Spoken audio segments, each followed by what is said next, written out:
सवितर्दुरितानि परासुव यद भद्रं तन्न आसुव।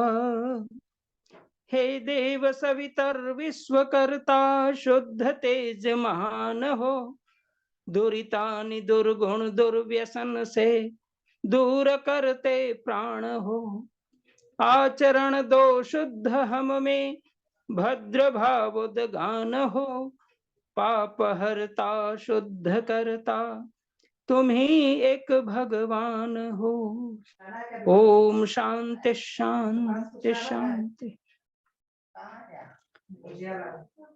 भारत को समझो अभियान कार्यक्रम के अंतर्गत विगत 2 वर्षों से अनवरत चल रहे आर्यों के महाकुंभ के सम्मानीय संचालक आर्यरत्न मित्रवर शिक्षक लखन लाल जी आर्य और आज के मुख्य वक्ता हमारे आदरणीय अनुज प्रवर आचार्य प्रभा मित्र जी शास्त्री, भन आवृत्ति जी और अभी बड़ा ही सुंदर दया आर्या जी से और कमला माता कमलाहंस जी से सुंदर भजन का आनंद लिया है। इस कार्यक्रम से जुड़े हुए सभी सम्मानित विद्वत वृंद, मातृशक्ति एवं देवियों, महर्षि दयानंद सरस्वती का इस बार 200वीं जयंती मनाने का निश्चय किया गया है और 200वीं जयंती उनकी इस बार मनाई जाएगी 2024 में और इसका कार्यक्रम लगातार चल रहा है। 12, 13, 14 एवं 15 फरवरी को यह कार्यक्रम 4 दिनों का अनवरत चलेगा और इंदिरा गांधी इंडोर स्टेडियम में हमारे माननीय प्रधानमंत्री, माननीय यशस्वी प्रधानमंत्री श्री नरेंद्र मोदी जी के कर कमलों के द्वारा इस कार्यक्रम का उद्घाटन होगा और उनके विशेष प्रवचन, अभिभाषण उनके कार्यक्रम के अंतर्गत होंगे और महर्षि दयानंद सरस्वती की जयंती के निरंतर 2 वर्षीय कार्यक्रम का वो उद्घाटन करेंगे, शुभारंभ माना जाएगा। इस उद्देश्य को लेकर के तैयारियां आरंभ हो चुकी हैं सभी प्रांतीय सभाओं में और सार्वजनिक सभा के आह्वान पर यह कार्यक्रम संचालित हो रहा है।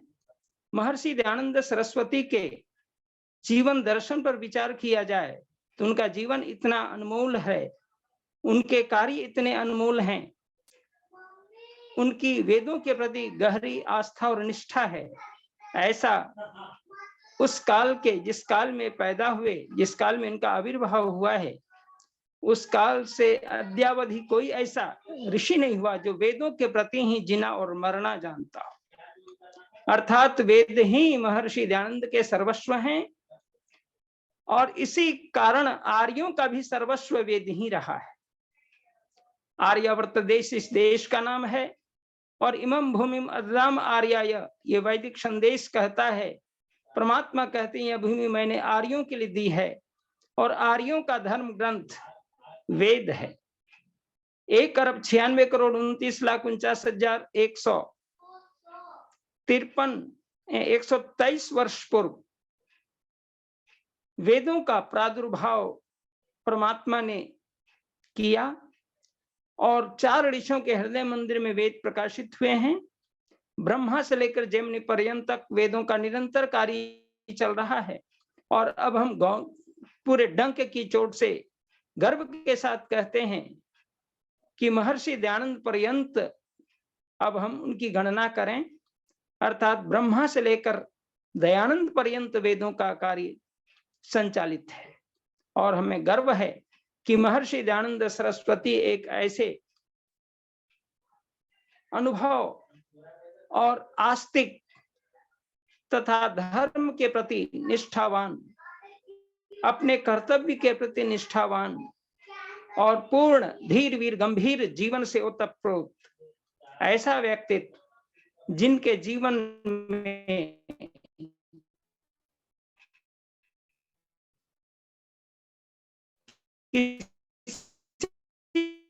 प्रकलने के लिए अनेक लोग अनेक मत लगे हुए लोगों ने लोगों को उसके पीछे लगा दिया था ताकि लोग उनके नाम पर कुछ ऐसी बात कर दें जो कि उनकी बदनामी होती है, वो अवरुद्ध हो। क्योंकि महर्षि दयानंद सरस्वती के इस प्रकार से लोगों ने गुम कर रखा था और पढ़ने से वंचन अर्थात पढ़ने से रोकना कह सकते हैं, प्रतिबंध लगा दिए गए थे। न केवल यह भावना लोगों के बीच भर दी गई थी कि लोग वेद को छोड़कर पढ़ें क्योंकि वेद अब दुनिया में नहीं है, इस प्रकार की घोषणा करवा दी थी। क्योंकि वेद है ही नहीं, नाम जानो केवल, लेकिन वेद को पढ़ने का अवसर कहाँ, वेद है ही नहीं। और यह भी कहा गया था स्त्री शूद्रोणाधीयाताम इति श्रुते, वेद का यह आदेश है, ऐसा लोगों ने प्रचारित करवा दिया था कि स्त्री शूद्रों को वेद न पढ़ाए जाएं, यह वेद का आदेश है। लेकिन महर्षि देव दयानंद जी महाराज ने सत्याप्रकाश के अंदर यह घोषणा पूर्वक कहा है, यदि परमात्मा को स्त्री शूद्रों को वेद न पढ़ाना होता तो उनके कान और आंख न देते। महर्षि दयानंद के ये तर्क ऐसे अटूट तर्क हैं, ऐसे समझे कि लोगों को निर्भ्रांत रूप से धर्म के प्रति आरूढ़ करने वाले और जो इनके विपक्षी थे उनके मुख को बंद कर देने वाले ऐसे तर्क, विस्मय में डालने वाले तर्क थे। निसंदेह महर्षि देव दयानंद जी ने वेदों के प्रमाण के आधार पर ओम यथे माम वाचम कल्याणी आवदानी जनेभ्य का आधार लेकर के दुनिया के हर लोगों को वेद पढ़ने का अधिकार दिया, मानव मात्र को वेद पढ़ने का अधिकार दिया, क्योंकि वेद दुनिया की संपत्ति है, ब्रह्मांड की संपत्ति है। और ब्रह्मांड का आदि ग्रंथ, ब्रह्मांड का पहला ग्रंथ वेद ही है। आज भी प्रतियोगिता परीक्षाओं में यह पूछा जाता है कि संसार का प्राचीनतम ग्रंथ क्या है, what is the oldest book of the world.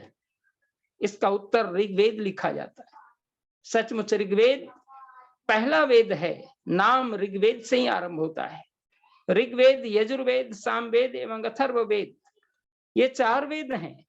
लेकिन वेद चूंकि 4 हैं, संख्या की दृष्टि से, विषय की दृष्टि से ये 4 हैं। क्योंकि ऋग्वेद का विषय ज्ञान कांड है, यजुर्वेद का विषय कर्म कांड है, सामवेद का विषय उपासना कांड है और अथर्ववेद का विषय विज्ञान कांड है।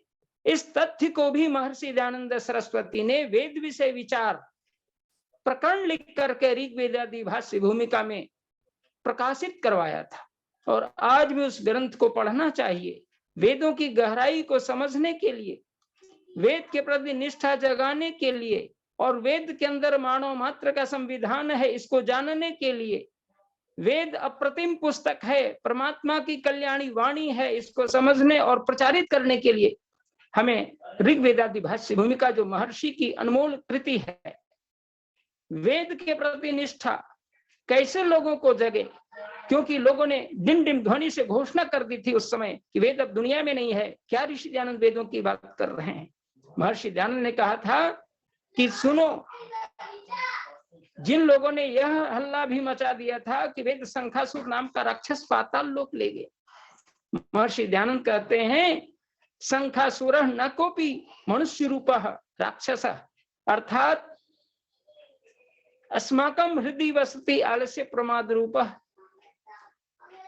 महिषासुर शंखासुर तं हत्वा अहमत्र उपस्थितोस्मि मम हस्ते चत्वारो वेदाः तिष्ठन्ति। ऐसा घोषणा पूर्वक, इस प्रकार की आवाज देकर घोषणा करके दुनिया के सामने यह डिंडिम ध्वनि, उससे अधिक ध्वनि के साथ महर्षि ने घोषणा कर दी कि वेद शंखासुर नाम का राक्षस पाताल लोक नहीं ले गया, बल्कि हमारे और आपके जो आलस्य प्रमाद हैं उसी का नाम शंखासुर है।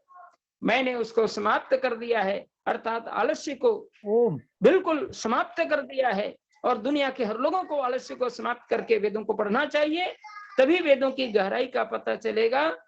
इसलिए वेद ही सर्वस्व है हमारा। इस तथ्य को महर्षि दयानंद ने उद्घाटित किया है। समय हो चुका है, मैं अपनी वाणी को विराम देता हूँ। ओम शांति शांति शांति।